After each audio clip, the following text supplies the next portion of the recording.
sia sotto gli occhi di tutti il successo della pista dello speed skating. Come sapete è stata una grandissima sfida, perché è la prima volta che viene realizzata un'Olimpiade su una superficie così importante, ma una superficie temporanea, e il risultato si vede dal punto di vista sportivo, visto che si stanno realizzando dei record.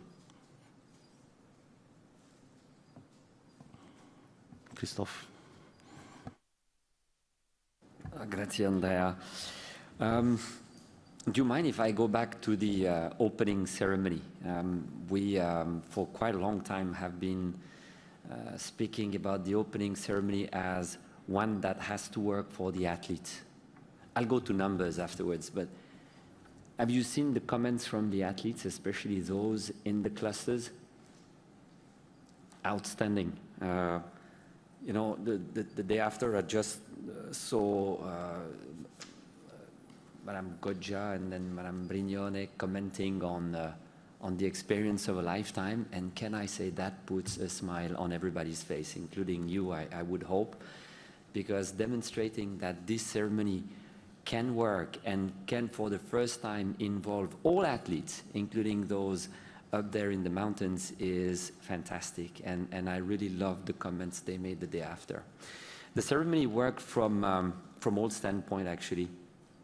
I've got here some numbers, and it's 90%, 70 plus, 90%, 90%. Have enjoyed the opening ceremony, 90%. Most memorable Olympic Winter Games ceremony, over 70%. Inspired to follow the Milano-Cortina, 90%. And finally, and for the Italian journalists, the pride of the ceremony is reflected in the fact that 90% of the audience said this was very Italian. It reflected the Italian spirit. So that was a great way to start on the Friday. Then we had a huge weekend of sport. Pierre will talk more eloquently about it, but it was quite something. And we had a mix of everything this weekend. We had, of course, the emotions, the medals, the joy. We also had the accident, the injuries, the thrills on one side and the chills on the other, the pleasure and the pain. Put it every way you want, but it was an incredible weekend of sport. And look at these images, right? This is incredibly spectacular. And allow me this comment as well. Any of the photographers in the room, any cameraman out there is doing an outstanding job. I think we've never seen sport at that level on TV or any other screen, so congratulations. From an operational standpoint, the system is stable. And you know, it really matters when on day 3, and this was today, the IOC president is able to say, no more coordination meetings. It's pretty rare that it happens day 3, and that allows everyone now to attend to what we're here for, which is sport. So congratulations for this team. That being said, it's not without problems, huh? Okay, we don't have any systemic issues. That is really important. Do we have problems here and there? Yes, absolutely. At VSAs, at PSAs, for you, the journalists, for us in the Olympic family, yes, we still have problems, but we have a team that is amazingly responsive. And when I say the team, is not only Milano-Cortina, but it's also all the authorities that have to contribute to smooth operations. So to you, Miko, as a team, congratulations for everything you've done. And I'll be fully complete when I will have covered also the one thing that is really at the very center, which is the voice of the athletes. We had today an intervention from one of our Athletes Commission member. So, you know, you go through all the stakeholders around the room and then come the athletes, and she said, I can only hear praises about not only the quality of the fields of play, but exactly that point that you saw in Anterselva, huge crowds. And she mentioned Nordic in particular, with spectators along the course. And that, I say, hat off to everyone. It's difficult to do in the Olympic Games context, and it works. Thank you so much. Thank you very much, Christophe. And I should say that if you are interested, although those findings are on our, or will be on our website, so we can get the full research later on if you're interested. Okay, as ever, we will take any questions you have on whatever topic, but obviously, if you have an opportunity to speak to some of our key people here today, so if you want to start with those questions, that would be good, but I'm not stopping anything else. So yeah, lady in the front here, and then gentleman down there. Thank you. Hi, Emma Smith, BBC Sport. There's been a few cases of athletes' medals breaking. Breezy Johnson, Alicia Liu, both for the USA, the German biathlon team. I was just wondering what you guys as the organisers are going to be doing about that, what the issue might be, and whether or not you're going to be replacing the medals that are broken for these athletes. Thank you. I think that's probably a question for Andrea. Yeah, Andrea? Grazie per la domanda.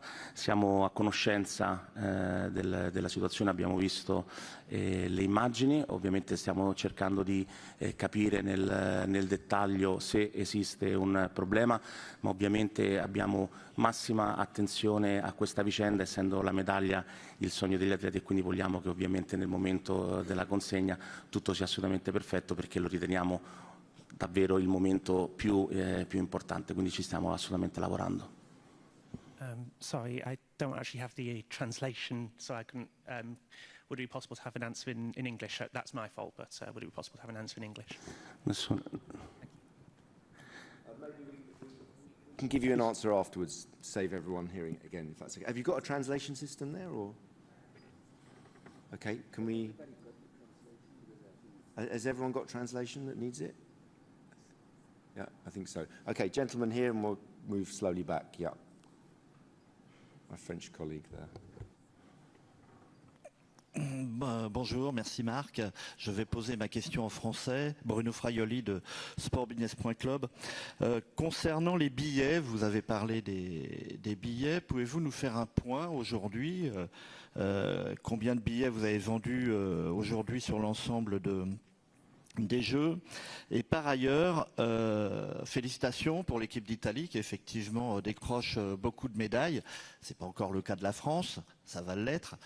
Et est-ce que vous avez aussi monté, comme à Paris, où on nous a confié qu'à Paris, on avait mis des disciplines où les Français pouvaient décrocher des médailles d'or au début, comme le rugby ou le VTT. Est-ce que vous aussi, vous avez fait en sorte pour mettre les plus grandes chances de médailles italiennes sur le début de la compétition, afin de faire monter la popularité auprès des Italiens? Merci.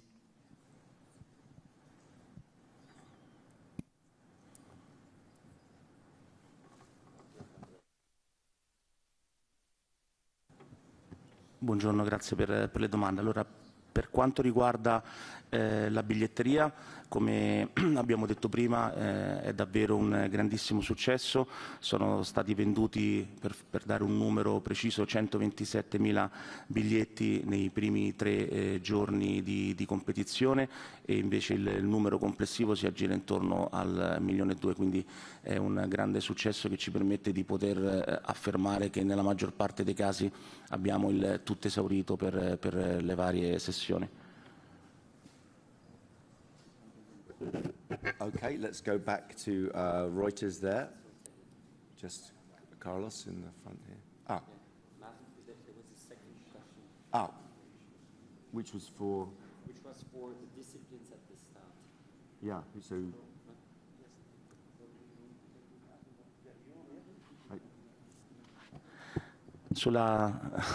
Scusi, pensavo. Allora, per quanto riguarda il programma, no, non è stato fatto questo ragionamento.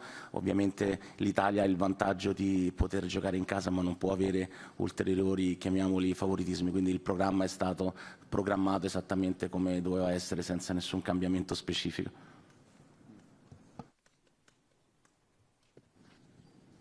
Thank you, and apologies for cutting off that answer. Okay, let's go to Reuters, to Carlos. Thank you. Carlos Groman from Reuters. A question for Andrea, a question for you, Mark.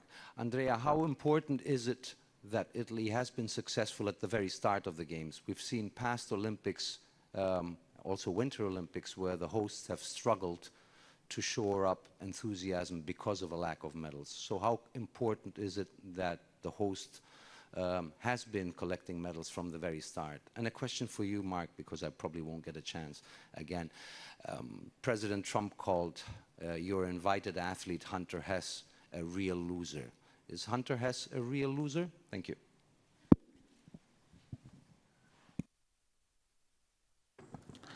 È importantissimo, ovviamente il successo degli atleti italiani, degli atleti azzurri contribuisce a far crescere l'interesse, ma come ho detto prima soprattutto l'entusiasmo nei confronti di questi meravigliosi giochi, quindi ovviamente più medaglie vinceremo e sono sicuro che più avremo successo con i nostri concittadini.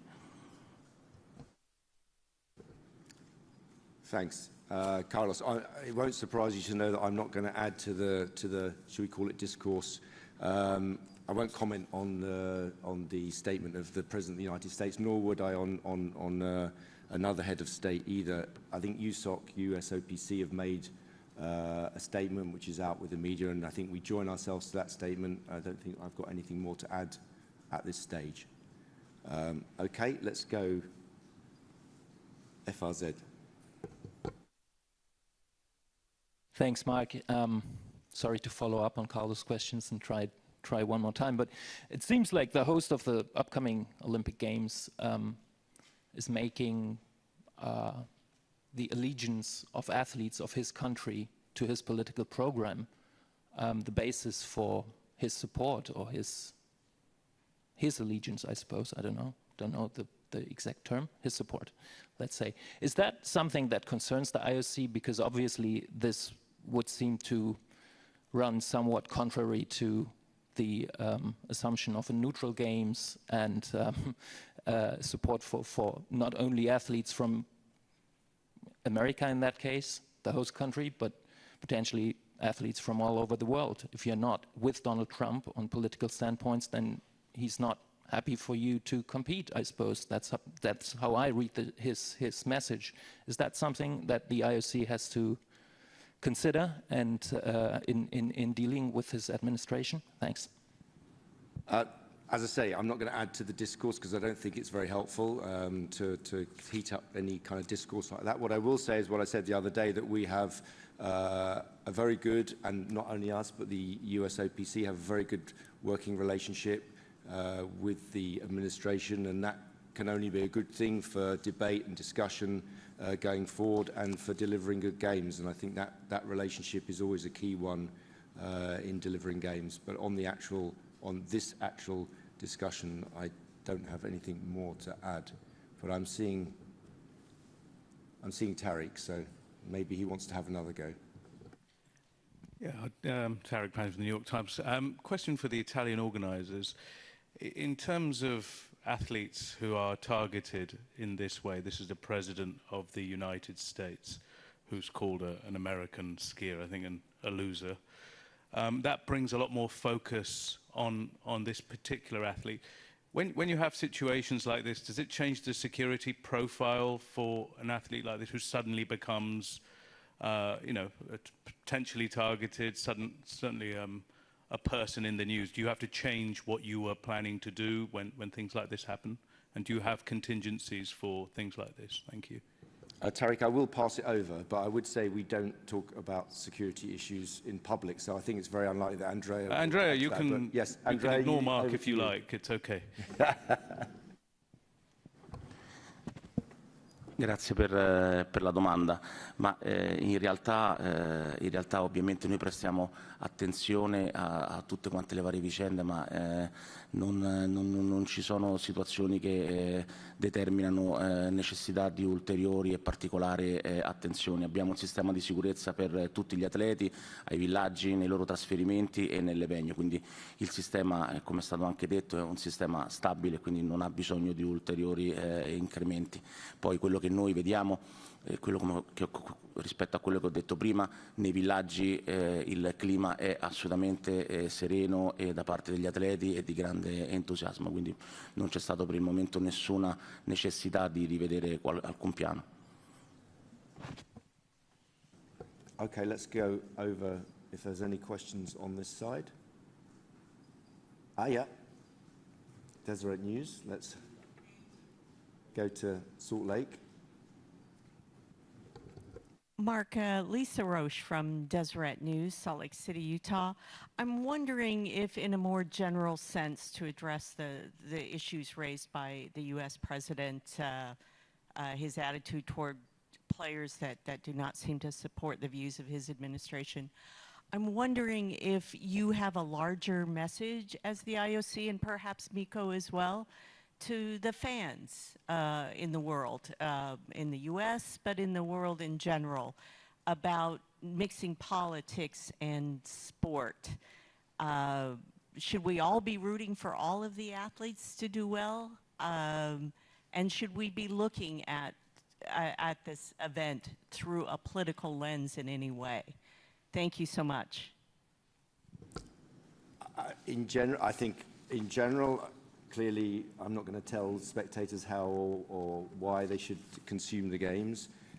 Obviously, the message of the opening ceremony that our president gave and that the president of Milano 2026 gave was that these games are about bringing people together in peaceful competition, people from very different backgrounds in peaceful competition, and that is something that people love about the Olympic Games from whatever background they come. So that would be my general comment, but I have nothing to add on this specific case at the moment. Yeah. Oh, Andrea, yes. I nearly forgot. Grazie. Grazie. Allora, rispetto a quello che è il rapporto che noi abbiamo con gli atleti, il nostro compito, come ha detto Mark, citando il nostro Presidente, è quello di garantire la migliore esperienza. Noi ci preoccupiamo di questo, la migliore esperienza che deve essere vissuta nei villaggi e poi ovviamente nelle venue. Quindi noi cerchiamo di offrire il massimo con la nostra accoglienza per permettergli di poi poter avere la miglior performance sul field of play. Tutto il resto lo teniamo assolutamente fuori.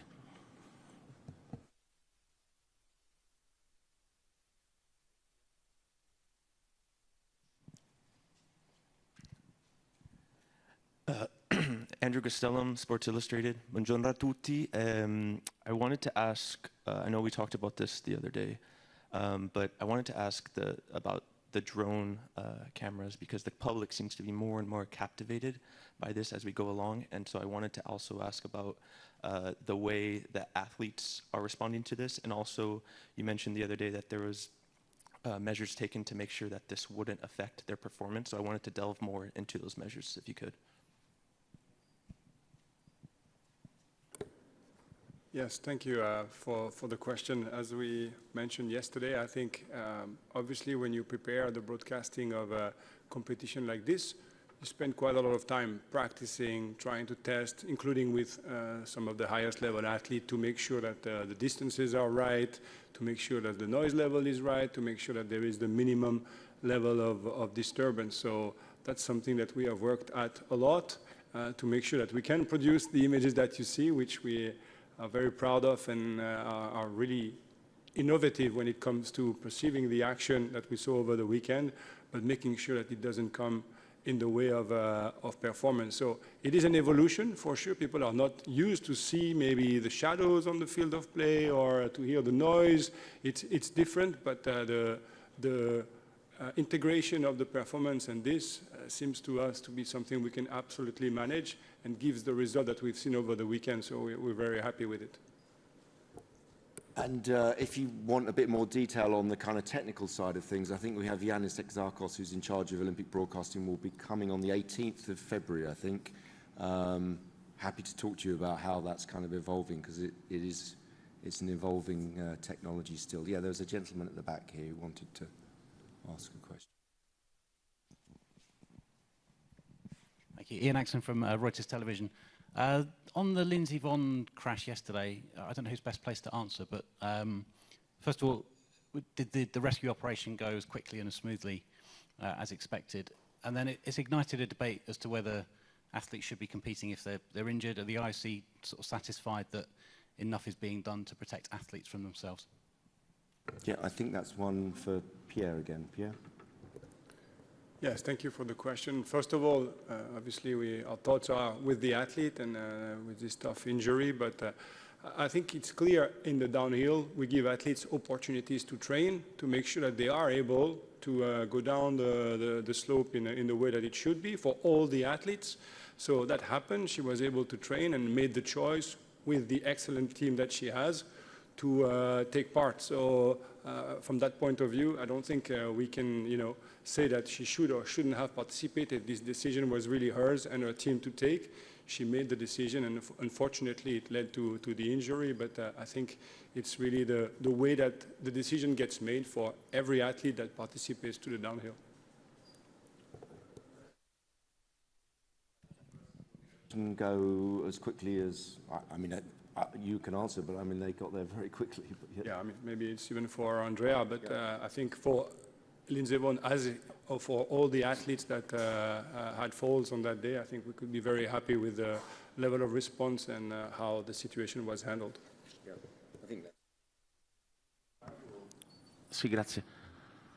Allora, ovviamente come comitato organizzatore, prima di tutto ci uniamo anche noi all'abbraccio nei confronti dell'atleta e del momento che ovviamente sta vivendo.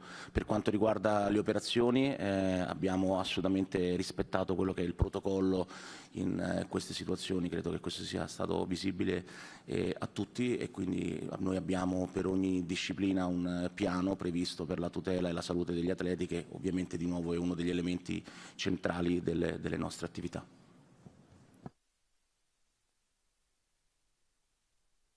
Okay, I think it's going to be short and sweet today.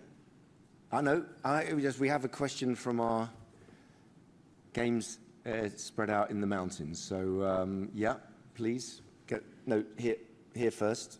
Gentleman here, and then, yeah, thank you. Thanks, Mark. Federica Veni from La Repubblica. I think this is best place for Andrea. You spoke broadly about the ticket sales over the last few days, but she asked, do you have any numbers specifically for tickets sold at the ICE venues?